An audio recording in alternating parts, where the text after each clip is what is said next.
I'm Dr. Nalini Avinash Vagnare, working as an assistant professor at Tilak Maharashtra Vidyapeeth, Pune. Today's our topic is 1857 Revolution. Introduction, then 1857 revolutions. Various historians, scholars, authors given a different opinion about this 1857 revolution. Some say it is a first war of independence. Some say it's a Sipai burned revolt. Some say uh, it's only a revolt. So there are various authors, historians given a different opinion about this 1857 revolt. So we have to, in brief, study related to what were the causes of the 1857 revolution, then course of the 1857 revolution, then its nature of the 1857 revolution, and what is the result or impact of the 1857 revolution on Indian government, and conclusion, then some reference books we have to study in this lecture. The revolt of 1857 was the result of the culmination of popular discontent that had been building up for a long time against the British, though its immediate cause was provided by the revolt of the soldiers. There were so many factors responsible for this 1857 revolution: political, social, religious, economics, and immediate cause. The exponents policy of the British created distrust among the rulers of the then existing Indian states. They feared that sooner or later their kingdoms would be snatched away from them by the Britishers. Their distrust against the British was confirmed by the imperialist policy of Lord Dalhousie. Therefore, it can be assumed that the native rulers in turn might have desired to uproot the British rule in India. The people of these states, which were trusted the British rule, and many others could not tolerate the disrespect of the rulers and the members of their families at the hands of the foreigners. The Muslims had yet another grievance against the British. The British occasionally showed disrespect to the Mughal Emperor Bahadur Shah. Lord Canning even declared that the title of the Shah and his palace and fort would be taken over by the British. The Indian Muslims had always felt themselves involved with the honor of the Mughal emperor. Therefore, they developed a strong hatred for the British. So this is the political cause. Then let's see administrative causes also. The Indians disliked and distrusted the administration of the British. The British system had abolished several intermediates like Jamindars, Talukadars, etc., with whom the people had direct contacts, and they drew certain advantage as well. Therefore, the system had not only created a section of dissatisfied people who widened influence on the masses, but also had created dissatisfaction among the large segment of the people themselves. The British system lacked the personal touch to which the Indians were habituated from the past centuries. The judicial system of the British was costly, mechanical, and involved much time. The poor could draw no advantage from it. The rich disliked it because they could be brought to trial even by the appeals of the common men who had been subsequent to them for centuries. The police system of the British was not efficiently by the time, and the people always felt insecure with respect to their property, life, and honor. The most affected part of administration was revenue, under which the peasants and the zamindars were deprived of their special privileges. The British excluded the Indians from all high civil and military jobs. In the army, the highest post which an Indian could get was that of a Subedar, while the highest post in the civil service for which the Indians could qualify was that of the Sardar Amin. It dissatisfied the educated Indians who were expected to get gainful employment in the service of the company. So this is the administrative system of the British at that time. Even we check the economic cause also. The primary motive of the political domination of India by the British was her economic exploitation. The British utilized their political power for exploiting the economic resources and wealth of India for the benefit of the British. The British established their political power first in Bengal and within a few decades drained off its resources to the extent that its people were not left even with the bare maximum for existence. That became the fate of the people at other places also, where the British rule was subsequently established. The trade interest of the British resulted in the destruction of the cottage industry of India, while their revenue policy reduced its agricultural production. That reduced the once rich and industrial advanced India to the position of a poor and backward country. The abolition of the company's monopoly of trade with India in 1813 and the acceptance of the policy of free trade by the government of India in 1833 aggravated further the exploitation in India by British, which had started producing machines, made goods, particularly cotton textiles. Ultimately, India became a vast field for the production of raw materials to feed the British industries and a wide market to absorb the British manufactures. It reduced her to extreme poverty.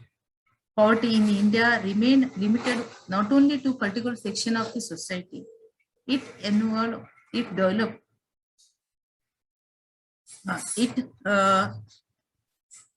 enveloped all Indians alike, whether they were peasants, landlords, traders, industries, laborers, middle class people. It was a genuine grievances of all Indians against the British rule in India.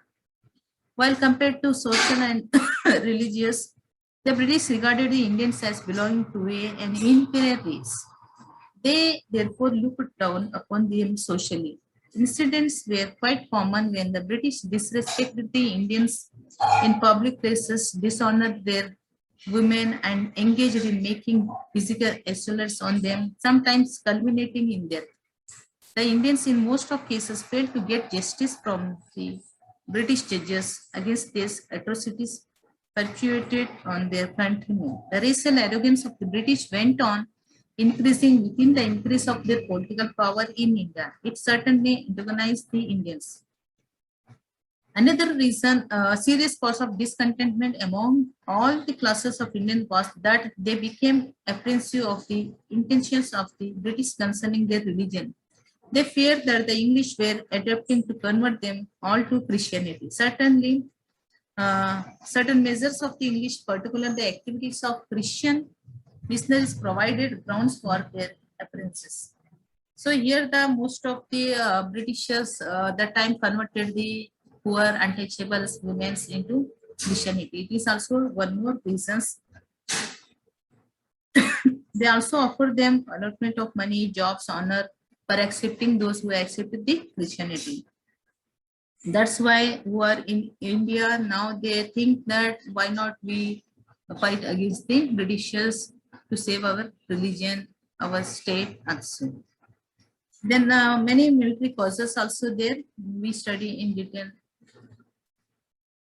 In the causes of the revolt of 1857, the political, already explained the annexation of Lord Dalhousie policies, doctrine of lapse, along the ruling classes, then land holding classes were sorely aggravated, then the annexation and removal of the Mughal emperor from his palace. That is also one more reasons to start with this 1857 revolution.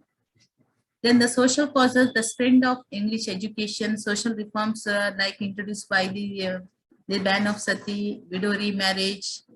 Then religious, the main religious cause is that the Britishers introduced the propaganda of Christianity, a new type of courtesy applied to the soldiers that is comes in the that is also one more cause. Then it was denounced that these cartridges were made of fat of cow and pig. This attained the minds of the both Hindus as well as Muslims. This hurts the socio-religious which followed by the Indians Muslim at that time. Then economics, the British drained away the wealth of Indians to England. The company deprived Jamindar Talukdar to their rights and captured their lands also. Then military, most of the, I already explained that most of the higher post was only given to the Britishers. Indians are paid very low salaries, low post also. All rewards went to the Britishers. So most of the people dissatisfied the government of the Britishers at that time.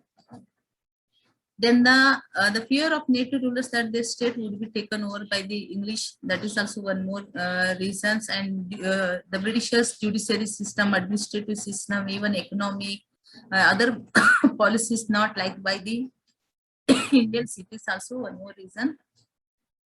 Then the racial arrogance activities adopted by the Britishers, as well as low salary given to the Indians, as well as they introduced one type of rifle which is made of fat of the pig and cow, which hurt the Indian sentiments and their religion. And this is the major reasons to start the 1857 revolution. Then the revolt began a soldier at first at Meerut, then again it spread to other parts of India. Then the various historians like Ishwar Prasad, Tara Chen, R.C. Majumdar, S.N. Sen, and others given a different opinion about this revolt. What was the immediate cause of this revolt? The introduction of the Enfield rifle, the use of fat of pig and cow increased its cartridge, and it insists of the English on using them by the soldiers, lead to the outbreak of the revolt in 1857. The revolt began with the soldiers at Meerut. Actually, which the cartridge they introduced, that we have to use the remove by using our teeth. So here cow is holy for the Hindus, and which made of cow, and the pig, that is the pig also not liked by the Muslims. So this is hurt the Indian sentiments and Muslims sentiments, their religion, and the cartridge prepared by these two things, which is very hurt by the all Indians also. That is also major or immediate cause to start this 1857 revolution. And the British forced the Indian soldiers to use that one by removing their wound. And first start at Meerut, and later on it's in Delhi and other parts of India. Then the revolt places when we study in Delhi, Bahadur Shah II, General Bakht Khan, in Lucknow, Begum Hazrat Mahal, Breji, Qadir Alam, Ahmadullah, and Kanpur, Nana Sahib, Rao Sahib, Tatya Tupi, Azimullah Khan, and Jhansi Lakshmi played a major role. If I take the one by one's participation in 1857 revolution, so it will take a lot of time. So student, you thoroughly study related books related to this leaders of this 1857 revolution.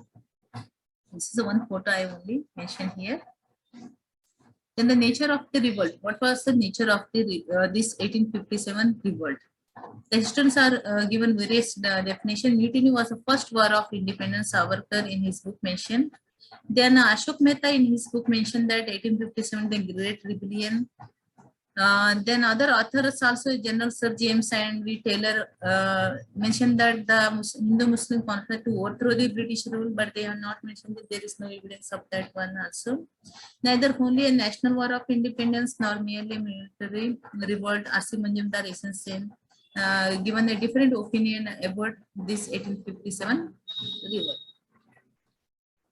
Then it has been described as a mutiny of the Sipais, or a religious war against the Christians, a war between the black and white Indians and the Britishers. But mostly these views have been rejected, because various different historians from that day to till today, they are writing the books on 1857 revolution, and every author given a different opinion. However, even Dr. Sen, Majumdar, who have done latest research in this field, have failed to anonymous in their conclusion, but scholars have agreed on many facts that revolt was not organized. It had no national character, because some are in Delhi, some are in Meerut, some are in Jhansi, and some other places. So there is no unification find in these revolts. That's why it is not a War of Independence. Its sense is that it was a war of independence. Both the soldiers and citizens, maybe in minority, trying to turn out the English from India. So here, Dr. Sen's view is differently. View that at least the soldiers, Indians, per time they think about to fight against the Britishers, and they involve this revolt. That's why it's a war of independence. Anyway, on the contrary, R.C. Majumdar says that as the revolt was immediately only to a part of India, several native rulers supported the English. Large number of Indian soldiers, including the Sikhs and Gurkhas, remained loyal to the English. A large majority of the Indian people did not like it. The relations of the Hindus and Muslims did not remain cordial, and the mutinies mostly fought for their respective selfish interests. So it was neither first nor national nor a war of independence, opinion expressed by the R.C. Majumdar.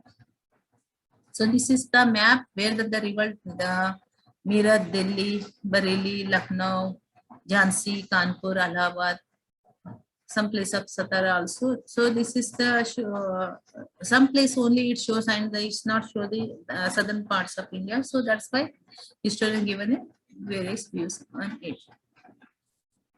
And what were the consequences of this 1857 revolution? After this 1857 revolution, the Queen Proclamation of 1858 introduced in India, and that is practiced also. And instead of now the East India Company, directly the British ruling the Indian states. Then Secretary of State for India appointed at the time. What was the economic exploitation earlier? But later on, another consequence of this 1857 revolution, now the British are directly exploiting more and more the Indian economy. Even after this 1857 revolution, now the Britishers think thoroughly and decided that intentionally now that we divide and rule policy practically. Because the Muslims also involved in 1857, Hindus also involved in 1857. They think that these both Hindu Muslim, if united, we can't rule the Indian states. That's why this time now, after 1857, now Britishers think that divide and rule policy practically practice and rule the Indian states. That's why they introduce many acts, many policies, and many things in India. Then the Great Revolt of 1862 marks an epoch in British Indian history. The revolt 1861 resulted in significant changes in administrative structure in Britain, also policies of the government of India and the British attitude towards looking to Indian people and government.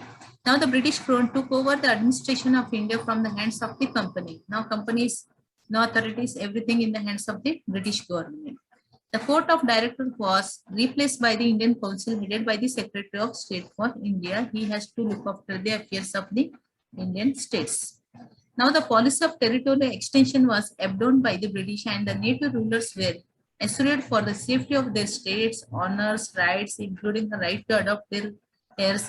So these are introduced in later on after this 1857 revolution.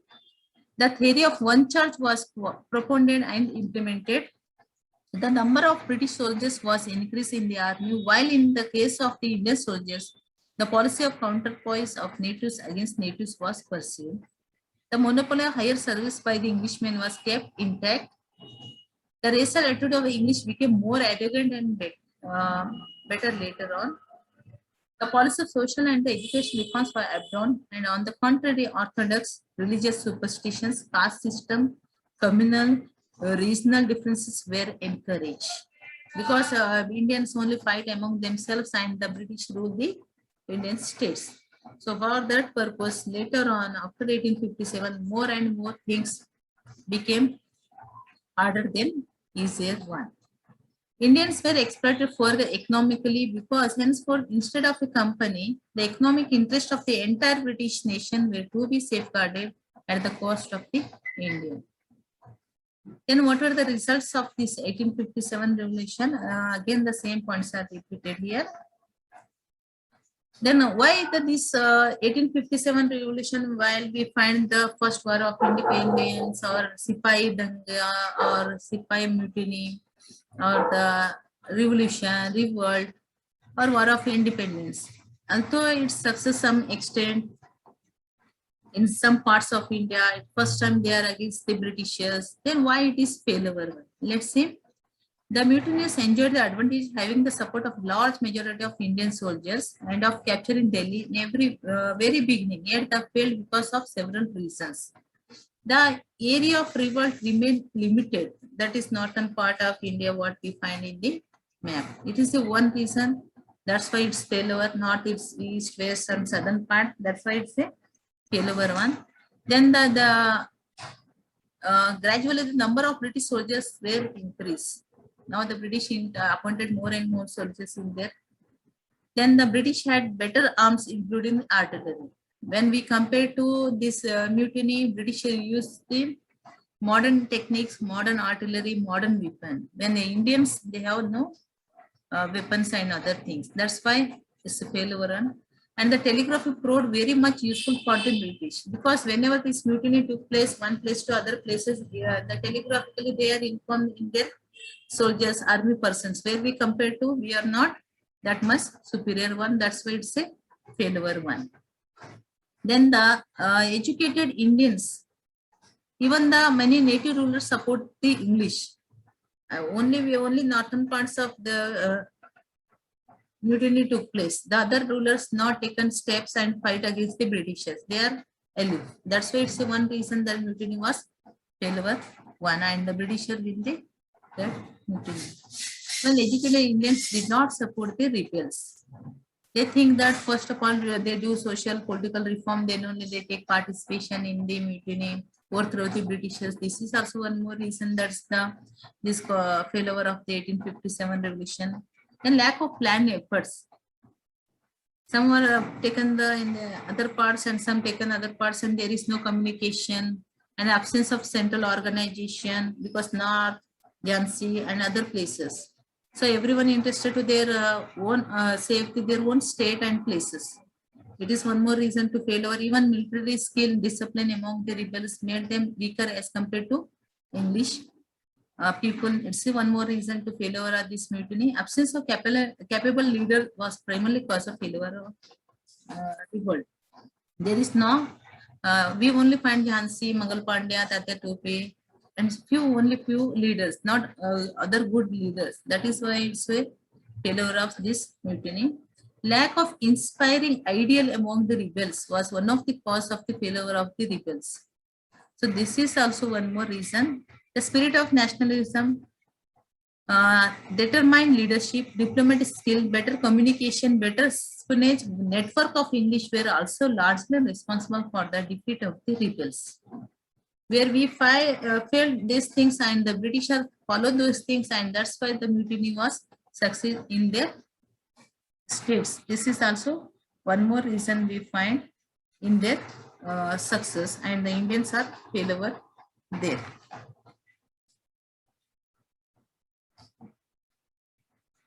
Another reason is that okay, these are the few causes to failure of the mutiny. Anyhow, what lessons we learned from this 1857 revolution? At least good leadership is required, unity is required, as well as some artillery is also required, as well as we also unite. Then only we can easily fight against the Britishers and get the modern technique knowledge, English language, other things. These are all necessary. Although we are failure, but in the real sense, at least in the first time we fight against the Britishers, we arose our voice against the Britishers.